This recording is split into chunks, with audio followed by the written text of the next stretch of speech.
ప్రకాశం జిల్లా వాసులు దశాబ్ద కాలంగా ఎదురు చూస్తున్న ఫిషింగ్ హార్బర్ కళ సాకారం కానుంది. కొత్తపట్నం దగ్గర ఫిషింగ్ హార్బర్ నిర్మాణానికి మార్గం సుగమమైంది. కేంద్రం ఈ ప్రాజెక్టుకి గ్రీన్ సిగ్నల్ ఇచ్చేసింది. అపార మత్స్య సంపద లభ్యమయ్యే ప్రాంతంలో హార్బర్ వస్తుండడంతో ఇక జిల్లా వాసులు సంతోషపడుతున్నారు. వేల మంది మత్స్యకార కుటుంబాలకు ఉపాధి కల్పనతో పాటు మత్స్య పరిశ్రమ అభివృద్ధికి ఊతమిచ్చే కొత్తపట్నం ఫిషింగ్ హార్బర్పై TV9 special story. Sagarmala project 2 కింద కొత్తపట్నం దగ్గర 392.45 కోట్ల రూపాయల వ్యయంతో ఫిషింగ్ హార్బర్ నిర్మాణం కానుంది. హార్బర్లో 1000 వరకు పడవల్ని నిలపవచ్చు. హార్బర్ పరిధిలో ఏడాదికి 27,500 మెట్రిక్ టన్నుల చేపల్ని పట్టుకునే అవకాశం ఉంటుంది. హార్బర్ నిర్మాణం కోసం కొత్తపట్నంలో భూసేకరణకు అధికారులు సమాయత్తమవుతున్నారు. 10 ఏళ్లుగా తమ జిల్లాలో ఫిషింగ్ హార్బర్ను నిర్మించాలని ప్రజలు కోరుతున్నారు. రాష్ట్ర విభజన తర్వాత హార్బర్ నిర్మాణం కోసం అప్పటి టీడీపీ ప్రభుత్వం భూసేకరణ చేపట్టినప్పటికీ పలు సమస్యలతో మధ్యలోనే సేకరణ ఆగిపోయింది. అనంతరం అధికారంలోకి వచ్చిన వైసీపీ ప్రభుత్వం రాష్ట్రంలో 8 చోట్ల ఫిషింగ్ హార్బర్లు, ఒక ఫిష్ ల్యాండింగ్ సెంటర్ నిర్మాణానికి ప్రతిపాదించింది. సానుకూలంగా స్పందించిన కేంద్రం సాగరమాల ప్రాజెక్టు 2 కింద 3,000 కోట్ల అంచనా వ్యయంతో వీటిని ఏర్పాటు చేయనున్నట్టుగా ప్రకటించింది. ఇందులో భాగంగా ప్రకాశం జిల్లా కొత్తపట్నంలో ఫిషింగ్ హార్బర్ ను నిర్మించడానికి స్థల సేకరణ కోసం సర్వే చేస్తున్న సమయంలో మత్స్యకారుల్లో భిన్నాభిప్రాయాలు వ్యక్తమయ్యాయి. భారీ ఎత్తున మత్స్యకారులు నిర్వాసితులుగా మారుతారన్న భయంతో కొంతమంది హార్బర్ నిర్మాణానికి ఒప్పుకోలేదు. అలా 3 ఏళ్లు గడిచిపోయాయి. కొత్తపట్నంలో ఫిషింగ్ హార్బర్ ఏర్పాటుకు కూటమి ప్రభుత్వం పంపిన తాజా ప్రతిపాదనకు కేంద్రం ఆమోదం తెలిపింది. ఇందుకోసం అవసరమైన 40 ఎకరాల భూమిని గుర్తించాలని కేంద్ర మంత్రి రాజీవ్ రంజన్ రాష్ట్ర ప్రభుత్వాన్ని కోరారు. కొత్తపట్నంలో ఫిషింగ్ హార్బర్ ఏర్పాటుతో చేపల వేలం, కోల్డ్ స్టోరేజీ, ప్యాకింగ్ వంటి ఉపాధి అవకాశాలు పెరుగుతాయంటున్నారు. మత్స్య పరిశ్రమకు అనుబంధంగా చిన్న పరిశ్రమల్ని కూడా ఏర్పాటు చేసుకునే అవకాశం ఉంటుందని ఒంగోలు ఎమ్మెల్యే దామచర్ల జనార్దన్ తెలిపారు. హార్బర్ మనకి ఇప్పుడే వాళ్ళ 6 నెలలు అయిపోయింది ప్రభుత్వం వచ్చి. మళ్ళీ అంతకు ముందు జరిగిందని మళ్ళీ ప్రోగ్రెస్ స్టార్ట్ చేసాం. ఈరోజు మన బాలాజీ గారు కూడా మనకి టూరిజం చైర్మన్గా ఉంటాం మా జిల్లాలోనే, అందరం కూడా కలిసి దీన్ని మళ్ళీ కూడా మొదలుపెట్టడం జరిగింది. యాక్చువల్గా దీనిది జీవో నెంబర్ 28/3/2016లో అప్పుడు మన కొత్తపట్నానికి ఆ రోజు శాంక్షన్ చేశారు. శాంక్షన్ చేసిన తర్వాత ఆ రోజు చంద్రబాబు నాయుడు గారు కొత్తపట్నం ఏరియాలో కూడా మనకి అప్పుడు కృష్ణపట్నం ఉంది, తర్వాత ఇక్కడ కూడా ఒక ఫిష్ హార్బర్ పెడితే మంచిదని చెప్పేసి దాని ఉద్దేశంతో ఆ రోజు మొదలుపెట్టి ఆ రోజు శాంక్షన్ చేసిన తర్వాత గవర్నమెంట్కి కూడా మెమో పంపించారు. మెమో కూడా 14/26 నెంబర్లో /G1 2017లో కలెక్టరేట్కి మెమో పంపించారు.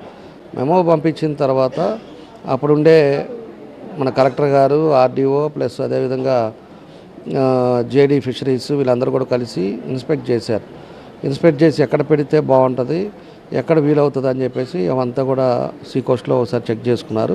వాళ్ళందరితో కూర్చోబెట్టేసి గ్రామ సభ పెట్టేసి గ్రామ సభలో కూడా తీర్మానం జరగాలి.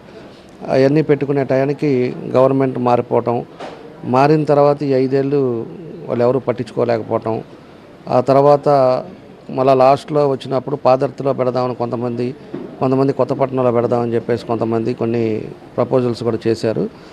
తర్వాత ఈరోజు మన ప్రభుత్వం వచ్చిన తర్వాత ఇప్పుడు కొత్తపట్నం పల్లిపాలెం దగ్గర ఫీజిబిలిటీ అని చెప్పేసి అక్కడ 17 ఎకరాల 54 సెంట్లు కూడా ఐడెంటిఫై చేసి దాన్ని అలాట్ చేశారు. అది కూడా ఇన్స్పెక్షన్ కూడా అయిపోయింది. ఒకసారి ఫైనల్గా గ్రాండ్ సబ్ పెట్టేసి గవర్నమెంట్కి పంపిస్తే దాని పని కూడా మొదలు పెడతామని చెప్పేసి కూడా మేము తెలియజేస్తా ఉన్నాం. కొత్తపట్నంలో హార్బర్ నిర్మాణానికి అయ్యే వ్యయం 392.45 కోట్లు. ఇందులో కేంద్రం నుంచి 150 కోట్లు రానుండగా నాబార్డ్ నుంచి 218 కోట్లు, రాష్ట్ర ప్రభుత్వం వాటాగా 24.25 కోట్లు సమకూర్చనుంది. కొత్తపట్నం ఫిషింగ్ హార్బర్ నిర్మాణానికి డిపిఆర్ ను ఇప్పటికే అధికారులు తయారు చేశారు. హార్బర్ పరిధిలో ఏడాదికి 27,500 మెట్రిక్ టన్నుల చేపల్ని పట్టుకునే అవకాశం ఉంటుంది. స్థానిక మత్స్యకారులు కూడా పడవల్ని ఒడ్డుకు చేర్చకుండా హార్బర్లో నిలుపుకునే వీలు కలుగుతుంది. రోజు మత్స్యకారులు చేపల వేట సాగించవచ్చు. పట్టిన చేపల్ని వెంటనే అమ్ముకోవడానికి, ఓడల్లో ఇతర ప్రాంతాలకు తరలించడానికి అవకాశం ఉంటుంది.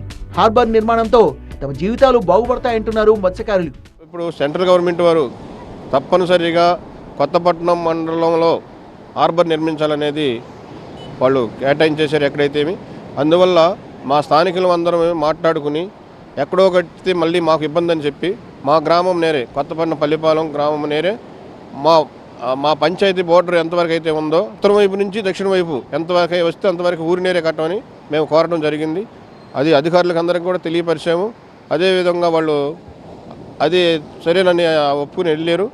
అదే కాకుండా మాకు హార్బర్ కట్టేటప్పుడు కానీ మా వాళ్ళకి ఎలాంటి ఇల్లు తీసేయటం కానీ వాళ్ళకి పునరావాసం కల్పించి వాళ్ళకి నష్టపరిహారం ఇప్పించి ఇక్కడ జరిగేటువంటి పనుల్లో ఏదైనా సరే చిన్న చిన్న ఉద్యోగాలైనా సరే మా స్థానికులకే ఇవ్వాలని మేమందరం కోరాము.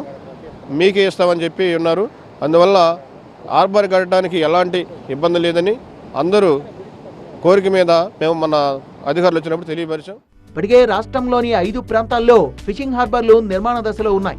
అన్ని అడ్డంకులు దాటి ఇప్పుడు కొత్తపట్నంలో హార్బర్ ఏర్పాటు కానుంది. దీని ద్వారా సుమారు 15,000 మంది మత్స్యకార కుటుంబాలకు ఉపాధి అవకాశాలు రానున్నాయి. కొత్తపట్నంలో ఫిషింగ్ హార్బర్ ఏర్పాటుకు కేంద్ర రాష్ట్ర ప్రభుత్వాలు ఆమోదం తెలపడంతో స్థానికులు హర్షం వ్యక్తం చేస్తున్నారు. ఏ గ్రామమైనా అభివృద్ధి చెందాలి అంటే రాకపోకలు, వాణిజ్యము, ఎగుమతులు, దిగుమతులు ఇవన్నీ ఉండాలి. రోడ్లు అన్నీ బాగుండాలి, వసతులు అన్నీ బాగుండాలి. ఇవన్నీ బాగుండాలంటే ఆ ప్రాంతంలో ఒక గొప్ప ఏదైనా వాణిజ్యకారకమైనటువంటి విషయం ఉండాలి. కాబట్టి మా మారుమూల ప్రాంతమైనటువంటి ప్రకాశం జిల్లాలో, మా మారుమూల ప్రాంతమైనటువంటి కొత్తపట్నంలో ఇటువంటి ఫిషింగ్ హార్బర్ అనే కార్యక్రమాన్ని ఇవ్వడం అనేది మాకెంతో ఆనందం అండి. ఇక్కడ మా మత్స్యకారులు కొత్తపట్నం గ్రామంలో ఇబ్బంది పడకుండా వారికి వనరులు ఏర్పాటు చేసి వారికి ఎటువంటి ఇబ్బంది లేకుండా అందరినీ సంభాళించుకొని ఇక్కడ ఫిషింగ్ హార్బర్ ఏర్పాటు చేసినట్టయితే మా కొత్తపట్నం గ్రామం డెవలప్ అవుతుంది, మా రోడ్లు బాగుపడతాయి, మా ఊరు బాగుపడుతుంది, మా ప్రజలు 15,000 మందికి ఉపాధి దొరుకుతుందండి. స్థానికంగా ఉపాధి అవకాశాలని పెంచి వారి ఆర్థిక అభివృద్ధి, జీవన ప్రమాణాలని మెరుగుపరచడమే హార్బర్ నిర్మాణ లక్ష్యమని అధికారులు చెబుతున్నారు. ఆ లక్ష్యం నెరవేరి తమ జీవితాలు బాగుపడాలని మత్స్యకారులు ఆశిస్తున్నారు.